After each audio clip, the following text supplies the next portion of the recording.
rest of me, Lord. Letting go of every single dream, I lay each one down at your feet. Every moment of my wandering never changes what you see. I try to witness what I wonder. My head's so weary, I need your rest. Hiding while you're working out the fight. No matter what I face, you're by my side. When you don't move the mountains, I'm needing you to move. When you don't part the water, I wish I could walk through. When you don't give the answer, as I cried out to you, I will trust, I will trust, I will trust in you.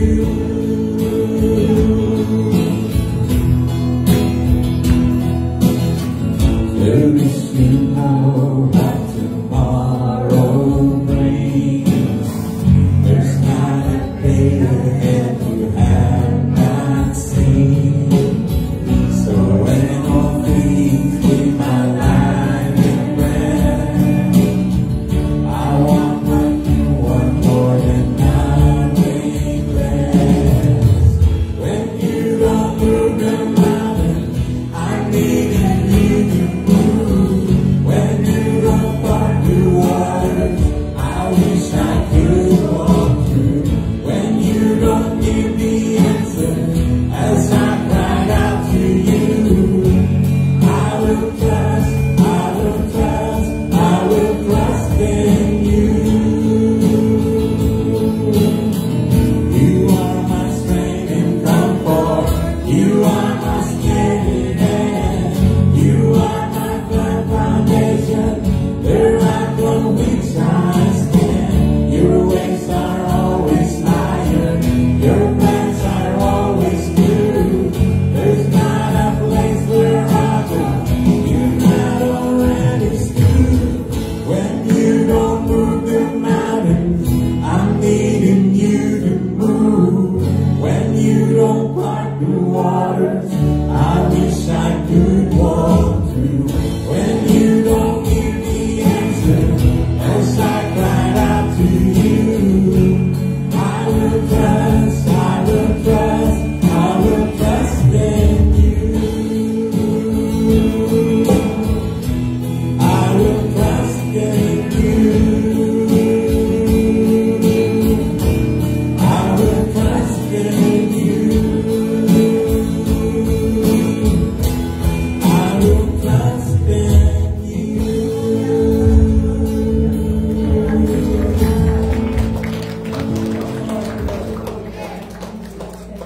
We can trust the God who is always faithful.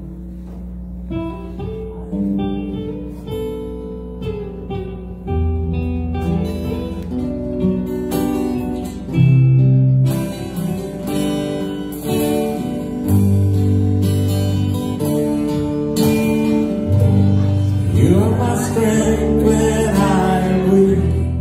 You are the treasure that I seek. You are my all and all.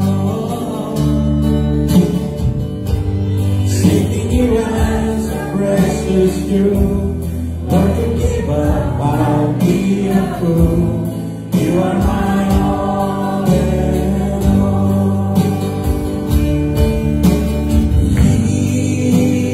Jesus, Lamb of God, worthy is your name. Jesus, Lamb of God, worthy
honor you, God, in this place. We commit to you every part of this gathering this afternoon, Lord.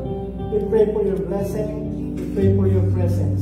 We love you, God. In Jesus' name, and we can all say amen. Amen. Amen.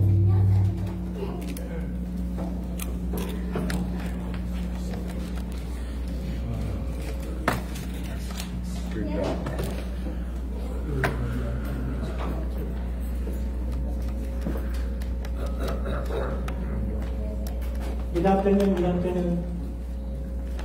So it's good to be in the house of the Lord. I don't think I have a mic. I said it's a good thing to be in the house of the Lord. Amen. That's what I'm talking. Thank you, Pierre. So I'd like to welcome all our friends online. Thank you for subscribing. God bless you, and may you be blessed as you joined us here. Good morning, good afternoon, good day, wherever you may be, and we thank you for your subscribing to us here in Jacksonville. And we'd like to thank everyone in the auditorium. Thanks for coming out. So God bless you.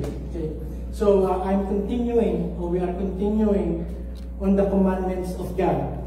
So this afternoon we're going to be discussing the seventh.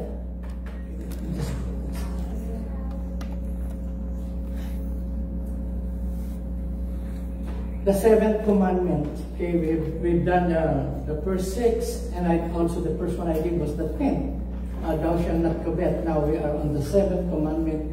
You shall not commit adultery. The 10th commandments you'll find in two places in the Bible. You'll find it in Exodus chapter 20 and also in Deuteronomy chapter 5. So, and those are the books of Moses. Those are, when you read the Bible, those are the ones referred to as the law of Moses, or the law, okay, or the Pentateuch.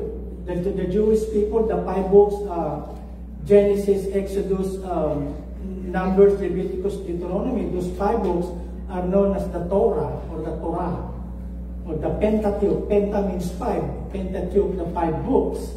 Okay, and Exodus 12:14, and this is what we find. It's a very short verse, but in there, and yet it has a very deep meaning, as it was intended by God when He gave it to His people, and it applies to them as it applies to us. Okay, so that's the good thing about the Word of God. It's relevant. The first time it was given thousands and thousands of years ago, and it is relevant in our time, this 21st century, and in the coming years to come. So in Tagalog, it says, "Huwag kayong mangangalunya." That's the Tagalog, the one in blue. So the message I did last Sunday is about thou shalt not kill. Okay, and this one here is thou shalt not commit adultery. So the underlying principle of the sixth, which is the thou shalt not kill, is the sacredness of life. Life is sacred. Mahalaga ang buhay. And God is a gift from God. Okay? And then the underlying principle of the seventh commandment, thou shalt not commit adultery, is the sacredness of the basic unit of life, and that is marriage. Okay? It looks like we are living in a culture, we are living in a world where people does not give much importance to marriage. So there are millions of couples, or millions of couples. They just satisfied with just cohabiting, and living together, and yet not in the context of marriage. And yet God commands us, He gave us a word in Genesis, and the two shall become one flesh. Okay, so here are the two principles. The one, the sacredness of life, and the second one, the one that we'll study this afternoon, is the sacredness of marriage. Okay? Ang kasal ay isang banal na bahagi ng buhay. That's the Tagalog. Have you been to Chinatown? Yes. How many have been to Chinatown? They said in the United States, the best and the biggest is the one in New York. Okay? So, this is a common scene when you go to a Chinatown. You know, those are Peking duck. I love Peking duck. Okay, I really love it. And the first thing that you will see when you walk through the streets of China, let's say a Chinatown there in New York or some places. I've also been in the Chinatown in London, but it's not as big as the one there in New York. But anyway, you can see it from the outside. So your mouth will start to water, especially if you're a fan of a Peking duck. You know, kung balot lang ang gusto niyo, this is better. Okay, but anyway, in Amsterdam, prostitution is legal. Okay, and they have this glass frame where you have those seats, and prostitute sits there almost naked. So it's just like buying Peking duck. Okay, if you're a tourist, in Amsterdam, this is what they call Red District. Okay, and you will see, you can make choices of the girls that you want to spend the night with. So, and that's how. It's just like Las Vegas here. Okay, I remember when I was in college, we have a red district in Manila, in Malate. I don't know if you're familiar, not too far from Harrison Plaza. Okay, there is a red district there, you know, and it's very vibrant, it's very busy during the night. And I have a group of friends from Youth with a Mission who invited me to do evangelism, street evangelism. There at the red district there in Malate. So that means that we're gonna go to these prostitutes. We're gonna do yung mga karapating, hindi lumilipad, nakaupo lang eh. Okay? So they were there. You can see them by the way they dress, by the way they look, by the way they move around. You can see that these are girls for sale. And we are five of us, 2 boys and the other 3 ladies in our group. Says we're gonna do evangelism in the streets. So my first time, you know, I was still in college back then, and you can see some of the ladies that I talked to, they were just sitting there waiting for customers, and they thought they thought I am one of their customers. So she's doing like this with her skirt. How do you like this? Yes. So, and that's how we are being bombarded by sex. Can you imagine? I don't know if it is still there. I haven't been in the Philippines for probably about 10-15 years.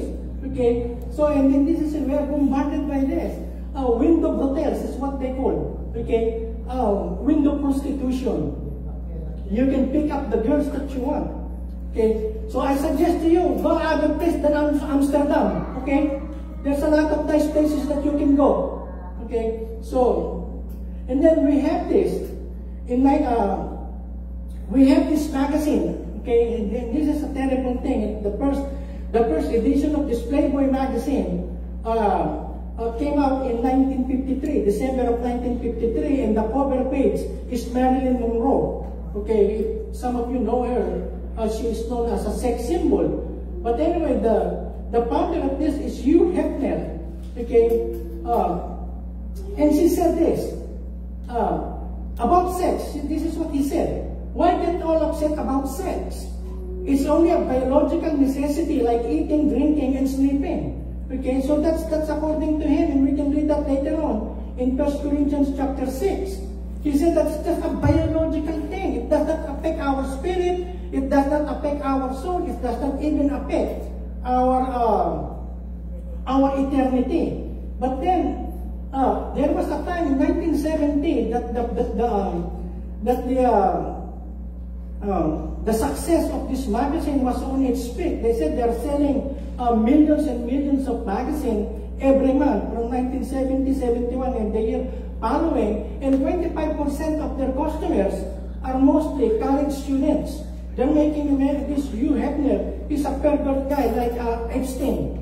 Okay, if you are following the news, he was soliciting and trafficking young girls to be in prostitution. But anyway, the sale of Playboy now, I don't know if there's still some magazines available, probably, but a different owner now, as far as I heard. It's replaced now by internet pornography. Okay, So, like I said, technology is good. It's not bad in itself. Technology has a lot of blessings. It's a lot of benefits for human being. And yet, if you are not careful, it is just at the in your fingertips, and you can be ending up looking at things that you shouldn't be looking, especially if you're a believer. Okay? Can you imagine this boy? Porn. Look at this picture of the boy. He's probably 7 years old. Shocked child boy with open mouth and bulging eyes looks at a computer laptop screen. So, and a lot of parents, they think, okay, I love my child very much. I love my apo, my grandchild very much. I want them to be savvy in technology. So why not give them, as young as they are, give them access to technology through Wi-Fi, access to cell phones, iPad, and you name it. But you see, look at this. A mother was closing the eyes of her child because she is seeing something that is pornographic on the cell phone, and she's just closing the eyes. That will not work. Look at this. Look at the study. Opcom data reveals 1 in 3 children ages 5 to 7 use social media unsupervised.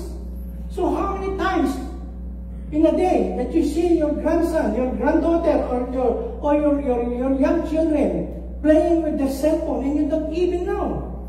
You don't even know what they're looking at, because it's available to them. You don't need even to type the whole word, and it will come out. So if you are searching for some subject or topic, you just type in S, okay, and E.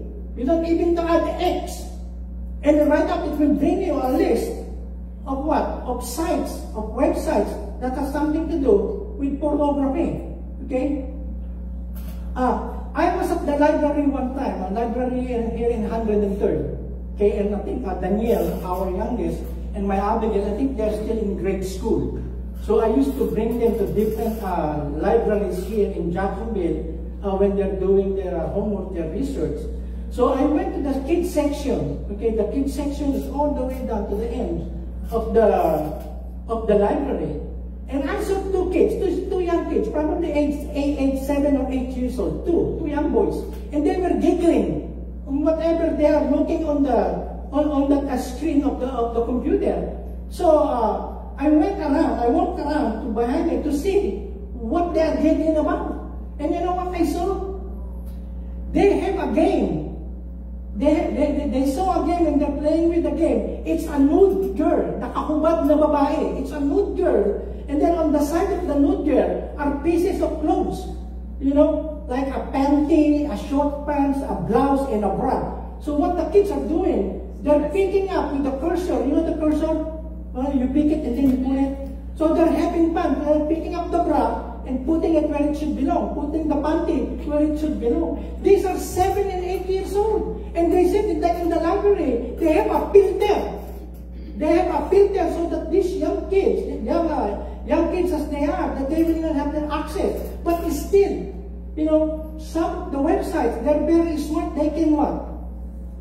Then they can override all those filters that they are installing so that it will be what? It will not be available for kids. It's a terrible thing that we live in. So be very careful. Like I said, technology is not bad in itself, but there's so much evil in that. A friend of mine in Thailand sent me a report. He's a missionary there. He goes there, Vietnam, Thailand, Cambodia. He goes there probably every 2 months to do seminar among the locals. So he said one time he sent me a report, picture of the pastors that he is teaching, and then you know when you open the pictures, and on the right of the screen, some things are popping up. You know, the advertisements and other things. Are you with me? Yeah. You know what I'm talking about? Yes. So some of them are not very good. I have to turn off the whole thing. I have to delete the link that he sent me because it's not good. I'm seeing things that is not a part of what he sent me. And this is it. Okay, we are bombarded by this. So let's be very careful. Garbage in, garbage out. And then how about child trafficking? Okay. This is human trafficking is the second largest criminal trade in the world after weapons. Okay. Second greatest. Human trafficking is the fastest growing illicit trade in the world. Human trafficking generates over $150 billion a year. And that's one of the problems of the homeland security now. When Biden opened the border, there are a lot of children who are being trafficked for sex trade here in America, and thousands of them, they cannot even find until now. Okay? And there's of course sex trafficking. 40.3 million people are living as slaves worldwide, 5 times the population of Switzerland. Okay? The prime victims of human trafficking are children less than 18 years old. 1 in 4 victims of human trafficking are children. Okay? I heard in the Philippines, okay, there's a part in the Philippines, somewhere there in Laguna, that parents are selling their children to pedophiles. There are a lot of pedophiles. How do you pronounce it? Pedophiles? Is it correct? Or pedophiles? Pedophiles. Pedo means children. Like the pediatrics. Okay? They are selling their kids to these European pedophiles who want to have sex with children because of because of poverty. They are so poor. They think that they can have money selling their children. That's how degraded and debased people has become. And it's because of poverty, child trafficking. Okay? Now I will share you to the message, but before I go to the message, because Jesus Christ explained in a very clear manner what is the meaning of the 7th commandment, thou shalt not commit adultery, the same as he did on thou shalt not kill. But I want to give you the audience and the people and what drove him or what made him explain the commandment. In John chapter 9 verse 20 to 29, Jesus Christ is talking to a big group of people, and some of them are the religious group which is composed of the scribes and the Pharisees. Okay? And they reviled him. In chapter 9, this is a chapter where Jesus Christ healed a blind man from birth. Okay? And the religious people are asking the blind man, who thou can see, who did the miracle? Who did this miracle to you? And then he pointed to Jesus, and then says, you ask him. And then they're making fun of him. Verse 28. And they reviled him. The pronoun they are the religious people. And they reviled him, saying, you are his disciple. You are a follower of this Jesus of Nazareth. But we are disciples of Moses. See, look at what they said. We are the followers of Moses. We are the disciples of Moses. In saying that, they're saying, we follow the law. We follow that thou shalt not kill, thou shalt not commit adultery, and all of those commandments that God gave them. We know that God has spoken to Moses. See, they know it. Okay? Well, but as for this man, pointing to Jesus, we do not know where he comes from. Okay? So, that's in John. Then in Mark chapter 7, verse 6 to 9, look at this again. And Jesus said to them about the religious people, where did Isaiah prophesy of you, hypocrites? Those are strong words. Okay? They are religious outside, but inside, they are corrupt. These people honors me, look at this, these people honors me with their lips, but their heart is far from me. See, their heart. They can do the external of religion, but deep within, it's just a religion. It's just an act, but the heart is not there. In vain, verse 7, in vain do they worship me, walang kabuluhan yung pagsamba nila sa akin. Teaching, look at this, teaching as doctrines the commandments of men. See, that's the tradition. You live the commandment of God and hold to the tradition of men. See, mas mahal ka pa sa inyo yung utos ng mga tao, yung mga turo ng mga tao, kaysa sa utos ng Diyos. Verse 9, and he said to them, Jesus said to them, you have a fine way of rejecting the commandment of God in order to establish your tradition, you see? And I heard this so many times. In my Christian life, I heard this so many times. This is what we learned. This is what our parents taught us. This is what the old people in our neighborhood, in our family taught us. But what about this? What does this teach us? Okay? Okay, and let's go that is John, Mark, now in Matthew. Do not think that I have come to abolish the law or the prophets. I have not come to abolish or get rid of them or set them aside, but to fulfill them. So what Jesus Christ said that because he think these religious people is saying into themselves, if this guy of Jesus is really from God, okay, he will give so much importance to the law of Moses because the law of Moses came from God. If he is really from God, he will not put aside or take lightly the word of God. But you see, so Jesus Christ made a statement, no, I have not come to abolish them, but to fulfill them. Okay? To fulfill them, and that's a very deep statement, and then you will see as we go. Look at verse 18.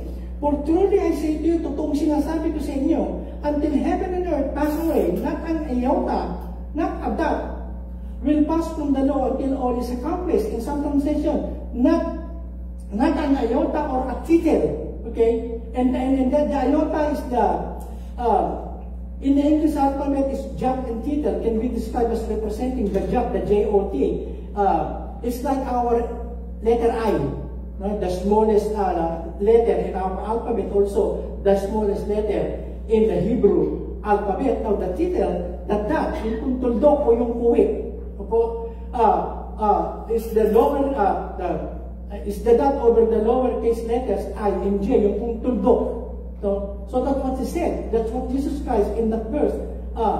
Not an iota, not a dot will pass from the law until all is accomplished. So what Jesus Christ is saying, that the word of God is precise.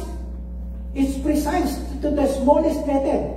It is permanent. It is authoritative. And it has a lot of power. Not a word will drop by without being fulfilled. That's what Jesus Christ said, giving emphasis and authority to what he is about to say. Okay? Then in John chapter 5, 19 verse 20, therefore whoever relaxes, modify or change, therefore whoever relaxes one of the least of these commandments and teaches others to do the same will be called least in the kingdom of heaven, but whoever does them and teaches them will be called great in the kingdom of heaven. For I tell you, look at this, he's telling all the people, his audience, I mentioned this to you last Sunday, I tell you, unless your righteousness, yung inyong kabaitan, yung inyong sinasabi yung katuwiran ninyo, for I tell you, unless your righteousness exceeds, lumalabis o sobra pa, unless your righteousness exceeds that of the scribes and Pharisees, you will never enter the kingdom of heaven. So what Jesus Christ is saying, the standard of God is higher than the standard of men. What they did, they explained and they interpreted the commandments of God to what? To suit their own way of thinking, and so that they will qualify. So these are the people. So when God said, "Thou shalt not kill, thou shalt not commit adultery," it is God is not just after the actual killing of another people and the actual committing of sexual activity with another person. He's talking more than that, deeper than that. But the Pharisees, Lord, we're going to go to heaven. First, we are the children of Abraham. Second, we haven't murdered anyone. So we're good, right? We are righteous. Second, we have never committed adultery. Okay, we have never made sex with another person other than our spouse. So that's what they're saying. You have to exceed that because they stop short of just doing the external without doing what is what prompts a person to kill, what prompts a person to commit adultery. Are you still there? Amen. Okay, look at this. Look at in John 16:15. It's very good. Then Jesus said to them, again to the religious people, you like to appear righteous in public, kaya ka nakasutana eh. So the way they clothes, the way they move, so parang mga mukhang mga religyoso. Ano po? You like to appear righteous in public, but look what it says. But God knows your heart. He is not after the external form, but He wants to see what's in the heart. Yun ang pinakamalaga sa Panginoon. Ano po, yung puso ng tao. And then look at this, James. You know, we always talk about religion. I hear this so many times, especially with my wife. She was asked, just recently, she was asked, what is your Bible study all about? why are you doing home Bible studies? And then she was asked by a nice lady. I think the question is very honest. The question is honest. What is this?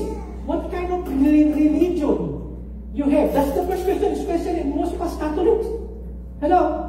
Yeah. Agad-agad pag nakakita ng Bible, Katoliko ba kayo? May Katoliko pa? Sabi ko na, the actual is religion. Actually, so my wife will always explain in a very gentle way. It's not religion, it's relationship. Okay? Because a person can have all the religion that he or she wants in the world, be faithful and sincere with that group. But if the heart is not there, then it's nothing to God. See, He's after the heart. Look at this. But God knows your hearts. What this world honors is detestable in the sight of God. So the people like you, the people they adore you, they are impressed about your piety or your religiosity. But not God. God is not impressed because He looks at the heart. Okay? It's just like saying you don't judge a book by its cover. Okay? You have to know what's inside to really appreciate it, to really know what's in there. And then now we're talking about religion, and this is the first place in the entire Bible the word religion is used. In James chapter 1, verse 27, talking about religion. Religion that is pure and undefiled before God, the Father, is this. Kung gusto mo talaga ng religion, ito yung religion na tinatanggap ng Panginoon. Religious that is pure. What is pure? In Tagalog, I will read in Tagalog and you will find. And undefiled before God, the Father is this, to visit orphans. Bisitahin ninyo yung mga, what is orphans? Mga ulila. And widows, mga byuda, in their affliction, and to keep oneself unstained from the world. See? It's not just doing, but keeping yourself clean in the eyes of God. In Tagalog, look at this. Ang pagka-relihiyosong itinuturing na dalisay, hindi si Jenky, hindi si Mike. Okay? Ang pagka-relihiyosong itinuturing na dalisay at walang kapintasan ng Diyos Ama, ay ito, ang pagtulong sa mga ulila at mga byuda sa kahirapan nila at ang pagtalikod sa lahat ng kasamaan sa mundong ito. So that is acceptable to God. So that means that you can see in just one verse, love God first, because you cannot love human beings, your fellow human being, without first loving God. Okay? That love for God flows to what? To your love for human beings. Okay? So you will see later on in our discussion, well, what important to God is that attitude of the heart. Okay, love for Him and love for our neighbor. So that is where He's coming from. Now in verse 17 of chapter Matthew 5, don't think that I have come to destroy the law of Moses or the things of the prophets. I have come not to destroy their teachings, but to give them full meaning. So you give them full meaning. Thou shalt not kill, thou shalt not commit adultery. I will explain to you what God really meant when He said those commandments. Look at in verse 20. For I tell you, and I'm repeating myself, unless your righteousness exceeds, okay, you will never enter the kingdom of heaven. So what Jesus Christ is saying, the standard that they have will not bring them even close to heaven. And if you're following them, okay, in their tradition and in their teachings, you too will not make it there to heaven. Look at, it is a higher standard. Jesus Christ is saying God has a higher standard than men. And in the religious people, they have lowered that standard. And Jesus wants to raise it back to where it really should be. So that's why He explained it to them. Now let me now go to my message. Are you still there? Okay.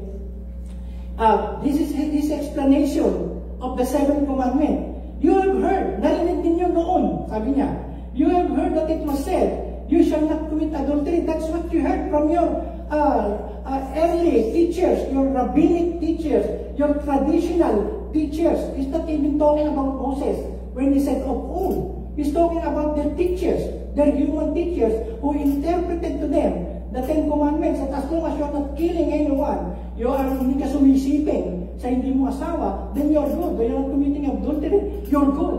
Okay? That's what you heard. But look what it said. But I say, look at that. But is the contrast. Okay, that's what you heard. That's what they're teaching. That's what you're believing. But listen to what I'm saying. That's what Jesus was saying. But I say to you, look at the statement. Everyone, no exception, that everyone who looks at a woman with lustful intent has already committed adultery with her where? In his heart. So you see, it's the commission or the doing of adultery, the physical adultery, yung sumisipin ka sa hindi mo asawa. Okay, that's the actual. But before that happens, it begins from the heart. Okay, it begins from the heart. This is it. If that everyone who looks at a woman, he did not mention what kind of woman. It can be a single woman or a married woman. Kung tumitingin ka na mayroong pagnanasa, sabi niya nun, has already committed adultery with her in his heart. So the lustful intent, looking. So it's not just a glance. No, sometimes it happens to us, men. Sometimes they're so beautiful and the way they're dressed, especially during summer. It's terrible during summer. Because some of them, they don't even dress. See? Like Victoria's Secret. There is no secret. They're showing it.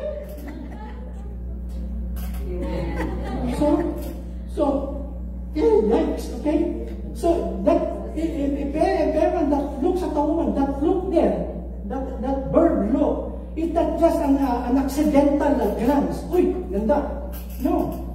That look there, it means this is intentional, repeated, and desiring. That's what it means there. You remember King David? Okay? He should be in war, but then he spent his time on the rooftop of his palace, and it so happened that Bathsheba, the neighbor, Bathsheba is taking a bath. Sheba doon. Okay? David saw Bathsheba, and she was probably naked and taking a bath.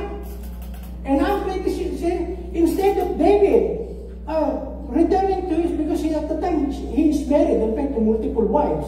Okay? He stayed there and looked to Bathsheba, and I'm pretty sure Bathsheba knows that King David goes there also at night. So, but anyway, and that intent, and you know what happened? David took her and had sex with her. And to cover up all those crimes that he did, he even killed the husband of Bathsheba, Uriah, one of his faithful generals. Okay, you will find that in 1 Samuel. Okay, so, but I say to you, you heard that. That's the teaching that you've been learning. That's the teaching that you know that will bring you to heaven. But look at what I'm telling you now. Adultery, you have committed adultery in the heart, not just the deed or the action, but the what? The thinking of it or the pondering of it in your brain, in your mind, in yourself. So, and he did that so many times in that chapter. Verse 21 say, you heard. Verse 22, but I say. Verse 31, it has been said. 32, but I say. You have heard. Verse 33, but I say. Okay, so if you read the whole chapter 5 of Matthew, it points to their misunderstanding of God's law. They don't understand it. That's why Jesus Christ is explaining to them. And I asked you last Sunday, if there is any human being that ever lived on the earth that can interpret 100% precise the Word of God, is Jesus Himself. You see, He's the one talking here. He's the one explaining here. Okay, and look at now. Let's go now to 29. I like this because it starts here. He gives an illustration again. If your right eye causes you to sin, tear it out and throw it away or pluck it out. Dukitin mo sa Tagalog. For it is better that you lose one of your members or one part of your body than that your whole body be thrown into hell. Verse 13. And if your right hand causes you to sin, cut it off and throw it away. For it is better that you lose one of your members than that your whole body go into hell. So, you know, it is not, it does not mean a physical, you go gouge your eye whenever you feel guilty of looking with sexual intent of the opposite sex. But he is saying, gouge your right eye, cut off your right hand, and I will explain this some more. But look at what Job, this is Job, okay? In 31 verse 1, Look at what he said. Okay? This is Job. I made a covenant with my eyes.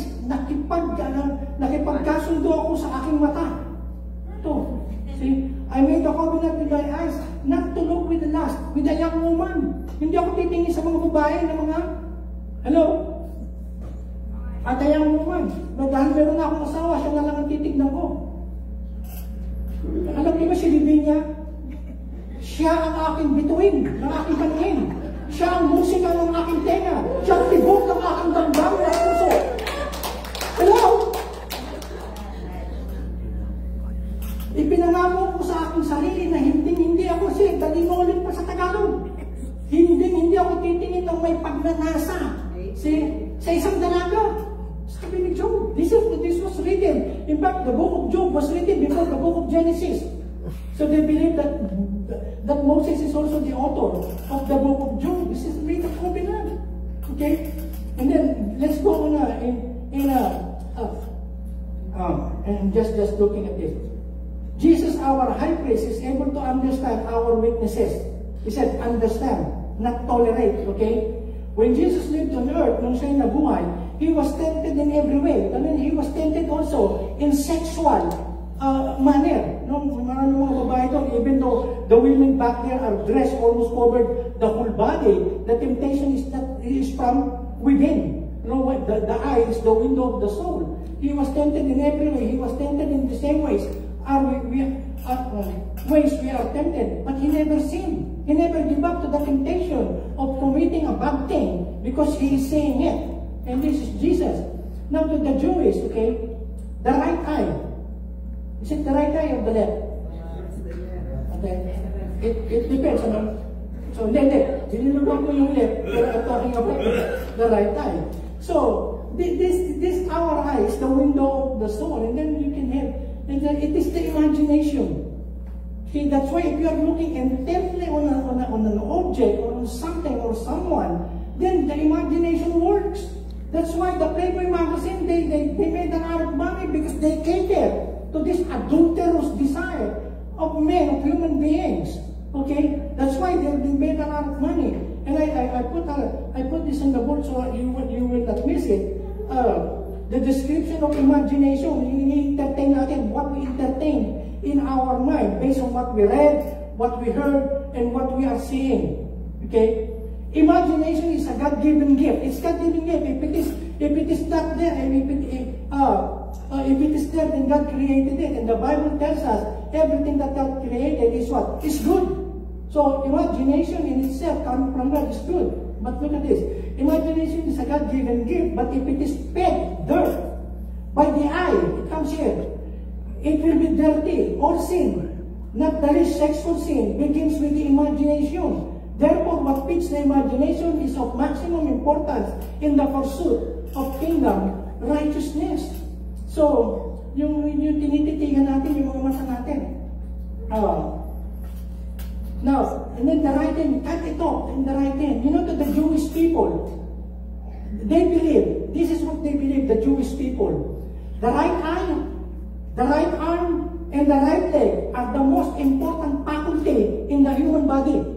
The right eye, the right hand, and the right leg. To them, those are the three most important facility of the human body. So what Jesus Christ is saying, when he says, gouge it, pluck it out from you, it's better to live a life with just one eye, the two eyes, and then go to hand, or two hands, and then the other hand, pluck it out, instead of going to life with two hands and ending up in here. So what he is saying is, get rid of the most important thing to you, so that you will not sin. Okay? Like if the most important thing to you is your cell phone, but your cell phone is causing you to commit adultery and sin. Discard it. Hello? Pastor, mahal yan, iPhone 15 yan. Okay? It doesn't matter if it's most important to you. Your laptop is the most important to you, but if it is causing you to sin, get rid of it. That's what he is saying.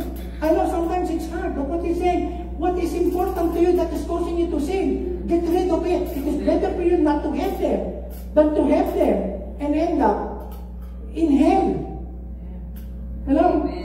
You see, that's what he is saying. Now let's now go to 1 Corinthians chapter 6. Look at this. And this is where Hugh Hefner of Playboy said that sex is just biological. Look at what it says in Corinthians 6:13. Food is meant for the stomach, and the stomach for food. And God will destroy both one and the other. The body is not meant for sexual immorality, but for the Lord, and the Lord for the body. Okay? The body is not just biological. This is not just biological. It is spiritual. Okay? That's why we desire God in our heart. It belongs to God. He says to the Corinthians, you just can't give your body over and say it's only biology. You know, sex is one of the best gift of God to human beings in the context of marriage. Outside marriage, it is sinful, it is corrupt, it is perverted. Okay? So we are all wired, male and female, we are all wired for sex. That's how God created us. But Hollywood perverted it. Okay? And all of this social media, they perverted sin. And remember in Corinth is known as the sex capital of the ancient world. One of the big money business in Corinth is what? Prostitution. In fact, they have this. This is the temple of Aphrodite. Aphrodite, the goddess of love. If you know your mythology, they worship her. Okay? And Paul is talking now to those Christians in Corinth who are mostly Greeks, okay, or Romans. And both Greeks and Romans, they believe that sex is just biological. Okay? The most corrupt part of or if there's any a group of people that were sexually corrupt are the Greeks and the Romans. So the temple is this. So what happens into this temple is, if you want to worship Aphrodite, you know kanilang Diyos. Okay? Meron ditong mga homosexual, there are male prostitutes and female prostitute. Okay? So if you want to worship Aphrodite, you will just come and enter the temple and you can have sex. Okay? As a worship. That's how bad it is. Okay? That's how bad it is in Corinth. Okay? Almost the whole city is known as a hotel, a group of prostitution. Okay? And that's it. He's talking to these people. You're talking to us. That sex has nothing to do. It's not simple. It's just biological. But Paul is saying, no. Your body is for God. You are purchased by God. Your body is the temple of the Holy Spirit. And if you make sex to prostitute, then you are what? You are including or joining Jesus Christ or the Holy Spirit that is in your body to have sex with prostitutes. That's what he's saying. Your body is not yours. It is bought with the price. And this is now how it is. Okay, that is now the relic. That is now the what do you call this? The remains of that. You can still see the column of the temple of Aphrodite. Now we continue now. Look at verse 15 and 16. Are you still there? Amen. Okay. Do you not know? Do you not know that your body is this body are members of Christ? Shall I then take the members of Christ and make them members of a prostitute? So that's what he's saying. If I do sex with a prostitute and God is in me, the Holy Spirit is in me, then I am disrespecting God who is in me. I'm making Jesus Christ who is in me a part of the prostitute. Okay?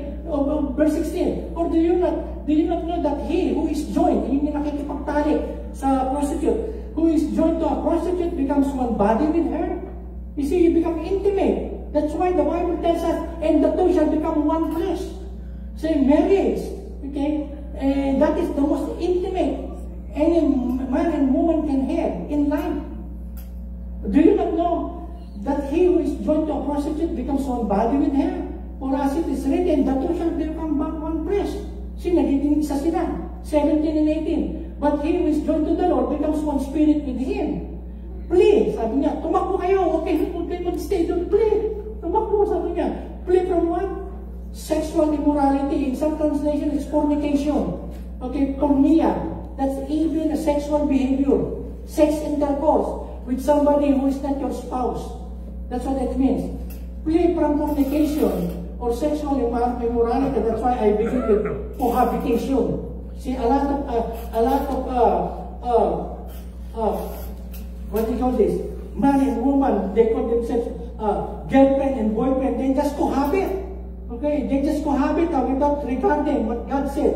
The two shall become one flesh in marriage. Ano po? So sabi niya, but or every other sin a person commits is outside the body. See, it's external. But the sexual immoral person sins against his own body. That's fornication. Going to 19. Or do you not know that your body is a temple of the Holy Spirit? Huwag kang gagalaw na hindi mo asawa. Within you, whom you have from God, you are not your own. If you are born again, you are no longer your own. That's why other things that we used to do. I learned how to. I started smoking when I was in 5th grade. Grade 5 pa lang, naninigarilyo na ako because my dad, he smokes. And my dad will ask me to go to the store. In the Philippines, you can buy cigarette per stick. Here in America, no. You buy it by pack. One pack, it has 20 sticks.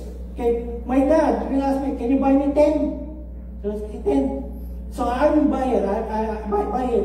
And I remember his brand is Cool. Remember Cool? K-O-O-L. I don't know if they're still cool. It's not really cool. Nakaka-TV yun eh. C-O-V-D. But anyway, my dad will tell me, buy me 10 sticks. So I will go. I'm just a boy. I'm just 5 years. I'm just like in 5th grade. So when I see all the adults in our community, they smoke. No, everyone smoke. Almost everyone is smoking. But there's a lady in our neighborhood. When he smokes, it's backwards. Okay? The lighted end is inside. You see? Ay, nandun na rin yung ashtray eh. So, you see, I don't know if you've seen one. But anyway, I will steal one or two. And he will not count it. I will look at him when I give him the pack. I will look if he will count. He never counts. He never counts. Okay? He thinks, Mommy, he's just a boy. What he will do? But what I'm going to do, I'm going to get there. And then I'm going to go underneath our house. We have a place underneath our house where I can hide. And I smoke there. See, it's my first time. It's my first time to smoke. But that's what when I learned. Well, why am I saying this? When I become a Christian, I still smoke. Now I just don't smoke. I even smoke. And when I smoke marijuana, I even strip it in my nose. Okay? And then my friend will tell me, can you see it going out of your ears? Okay?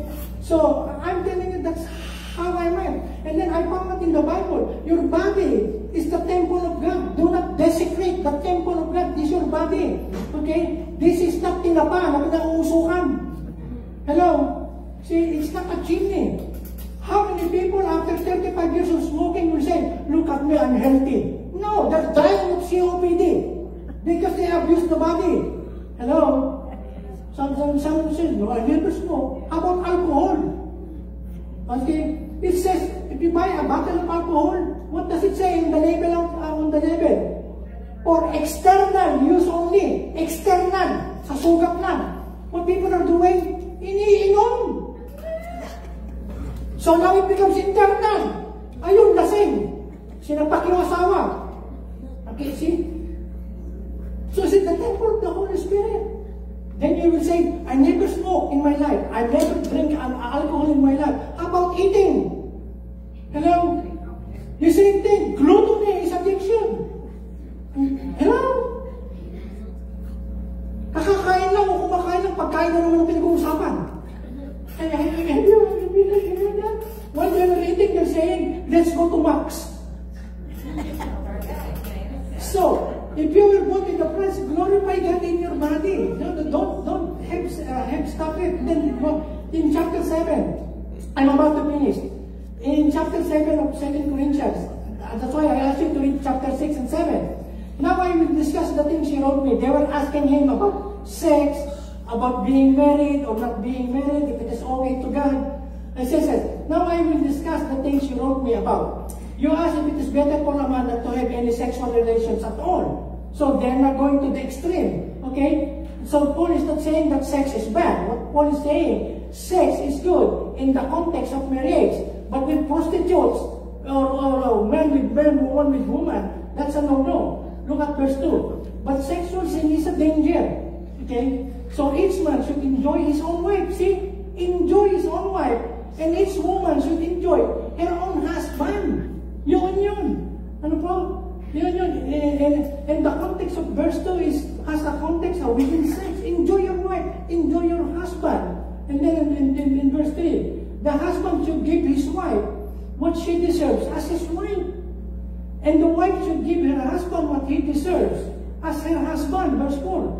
The wife does not have power over her own body. Her husband has the power over her body. And the husband does not have power over his own body. His wife has the power over his body. My body belongs to Bibinia. And Bibinia's body belongs to me. Now, I need to respect that. I need to cherish that. I need to take care of that because that is a God gift to me. Okay? Okay. Hello? Are you understanding that? So that's what he is saying. Your body is for your wife, and then give to your wife what she deserves. Okay? We have our sexual desires and we have our sexual needs. I'm talking to adults. Hello? Except for some of you. You look adult, but I'm not sure if you're really adult. Okay? See, but this is in the Bible. That's why you know what? The best thing to learn sex is not from Hollywood. The best thing to learn sex is not from not psychologists. The best thing to learn about sex is not from magazines, but in the Bible, because God created it. He knows what it's all about, and you know what is good for it, and you know the reason why He has made us sexual beings. Okay, look at verse 5. Don't refuse to give your bodies to each other. So don't refuse. But you might both agree to stay away from sex for a while so that you can give your time to prayer. Then come together again so that Satan will not be able to tempt you in your weakness. What Paul is saying is this, okay? If you are fasting for 3 days, then you have to fast from sex. No sex when you are fasting. But then don't make it too long because your wife or your husband has a sexual needs. Okay? Because if not, they will be tempted to look for sex somewhere else. That's what he is saying.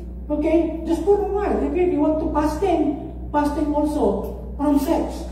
Okay? Not only from food, not only from drink, but also from sex. That's what he's saying. But not too long because Satan, the enemy, will tempt you to look somewhere else, not your wife. Are you still there? Look at now in Deuteronomy. I'm about to finish. Stay with me, okay? Please, stay with me. I'm about to finish. Okay? So, I love the answer. Sometimes I wish when I say that, I want to finish, I wish somebody will tell you, no, some more. But you're looking to me, you're looking at me. Come on, end it up. No. Look at this, Deuteronomy. I'm going back now to the law of God. You remember? Thou shalt not kill, thou shalt not commit adultery. Look at in chapter 10, verse 12 and 19. And this is true all throughout the Old Testament and also true in the New Testament. The entire Bible revolves around this. It is so powerful. Look at this. And now Israel, this is God's people. He saved them. And now, O Israel, what does the Lord your God require of you? Ano yung hinihiling sa inyo ng Panginoon? But to fear the Lord your God, igalang siya, that's to fear. To walk in all His ways, to love Him. See, mahalin siya, to love Him. To serve the Lord your God with what? Again, look at that. With all your heart. Not just external, not just the external of religion. But it says, love the Lord. To serve the Lord your God with all your heart, with all your soul. And then the second one is, love the sojourner. Love the foreigner. Love those people who are not even, that does not even belong to your race. Let's say we Filipinos. Let us not love only the Filipinos. Let us love the Americans, the Chinese, the Middle Eastern, any group. That's what he's saying. Love the sojourner, therefore, for you were sojourners in the land of Egypt. And from these two commandments, the entire Bible revolves. Loving God from the heart and loving human beings from the heart. Okay? Look at in verse 5. You shall love the Lord your God with all your heart, with all your soul, and with all your might. Do you know that Jesus Christ, during His lifetime on earth, He quoted more the book of Deuteronomy than any other book?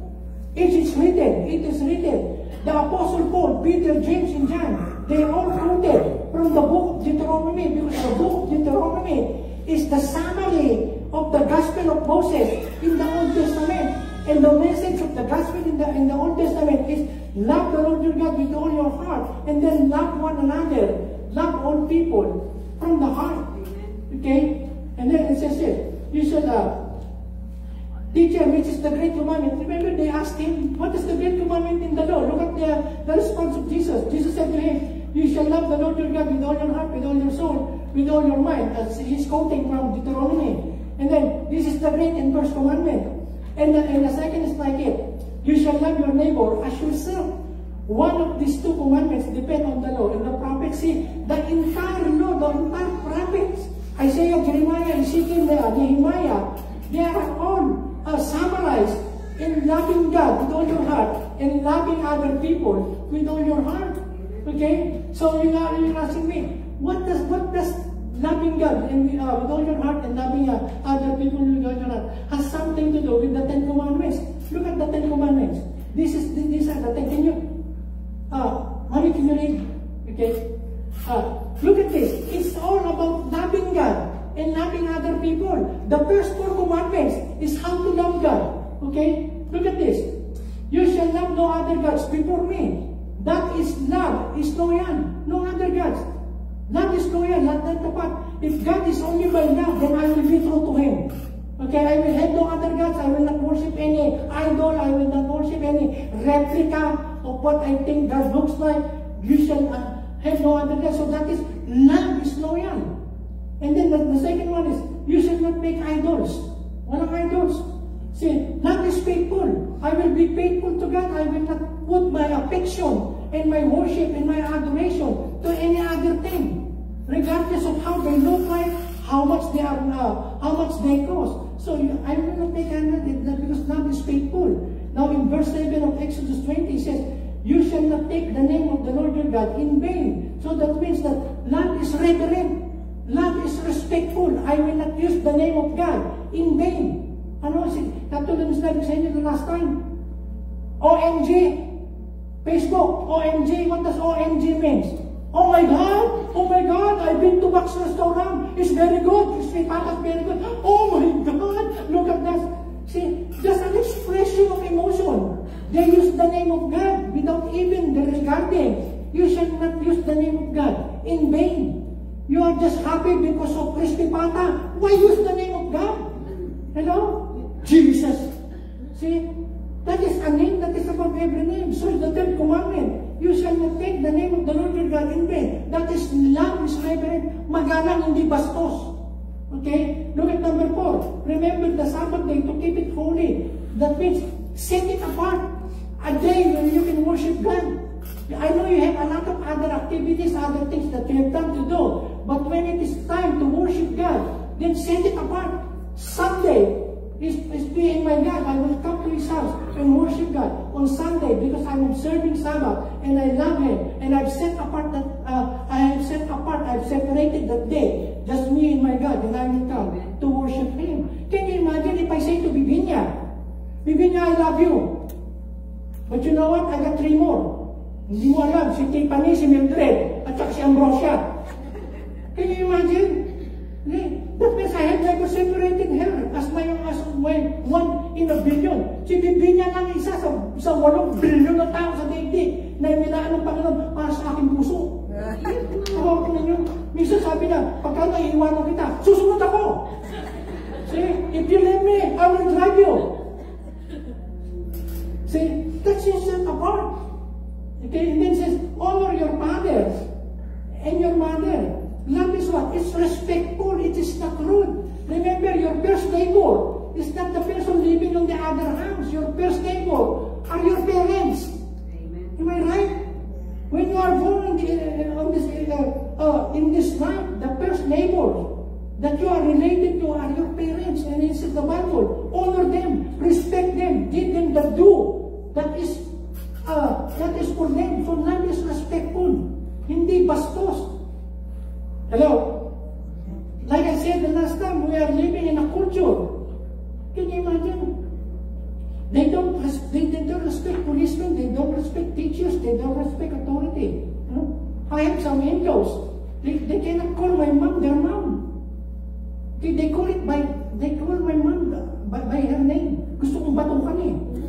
You see, there's no respect. It says there, honor your father and your mother. So love is respectful. Number 6, you shall not murder.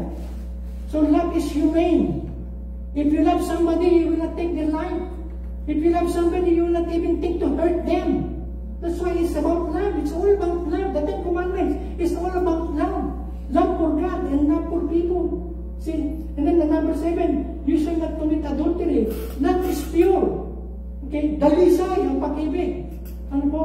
Love is pure. So you don't what? You don't mess sexually with other the opposite sex apart from your wife. Remain it pure. Keep the bed of marriage undefiled, as sabi sa Hebrews. And then you shall not steal. Love is unselfish. That belongs to them, I will not take it. See, if you love somebody, you will not take what they belong to them.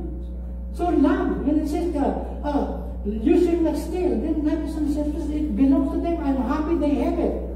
Okay? And I will not take it from them. And then the 9, you shall not bear false witness against your neighbor. So that means you doesn't gossip.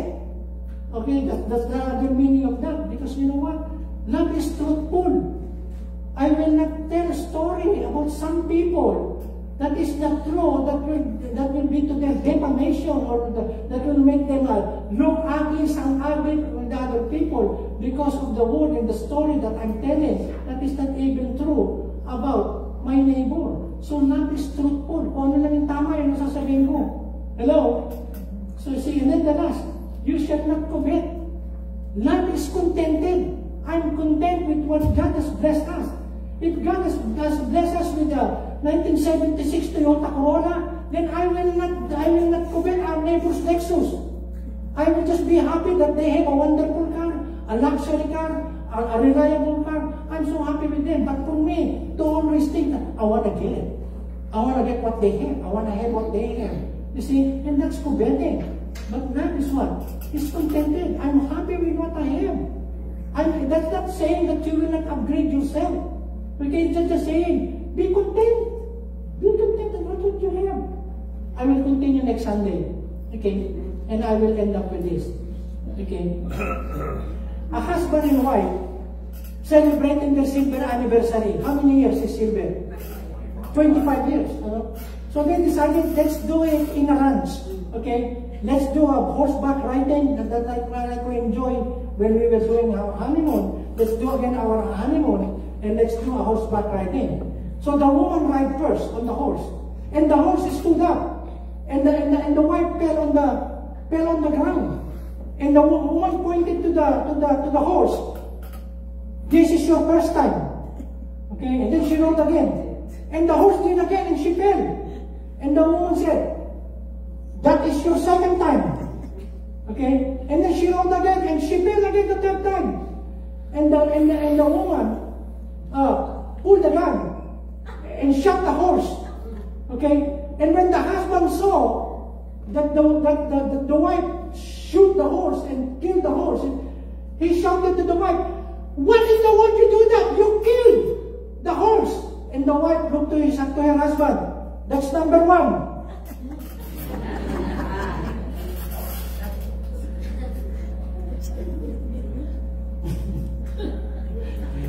So, I will continue next Sunday. So thou shalt not commit adultery. It starts here. It starts from here, the eyes, the heart, and then from the heart. So that means that let us love the person that God gave us as a wife or a husband. By the way, you know what? It's not only the men are tempted because some ladies are not careful how they dress. Ladies, are you? Listen to me. There was one time I was invited to a church, I think in New Jersey. I can't remember. Sorry. There was a lady who was seated right in front of her. She's wearing miniskirt. And she wearing backless. No, not backless. Matching. Or whatever. Okay. And she's seated in front. And I'm standing here. And it's so short. She's pulling it and pulling it. Sa harapan ko, gano'n siyang gano'n. Tapos ito. Habang nagpipits ako, gano'n siyang gano'n.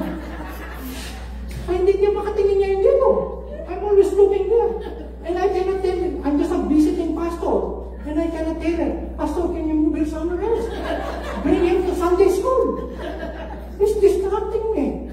Okay? So sometimes we may be careful in how you dress. Don't expose yourself. That's for God. That's for your husband. Hello? So, I think you learned something. Thou shalt not commit adultery. Lord, we thank you, God, for your word. And God, always, God, in your word, from the old to the new, it's always about loving you from the heart. And then as we love you, God, we are also motivated, Lord, and inspired to love others also because they are created in your image. So God, help us, God, to serve you, to love you from the heart, God, not just from the externals of religion, Lord God, but from within us. Cause us to be loyal to you, true to you, and also, God, help us also to be true and loyal, and to be appreciative to all, to our spouse, oh God. We just pray, God, that our spouse will be the best and the only person, God, in our lives, that we will have affection, that we will have romance with, that we will cherish. They are your gift to us. We thank you, God, for your word. In Jesus' name. Amen. I'll continue next Sunday. I got a lot more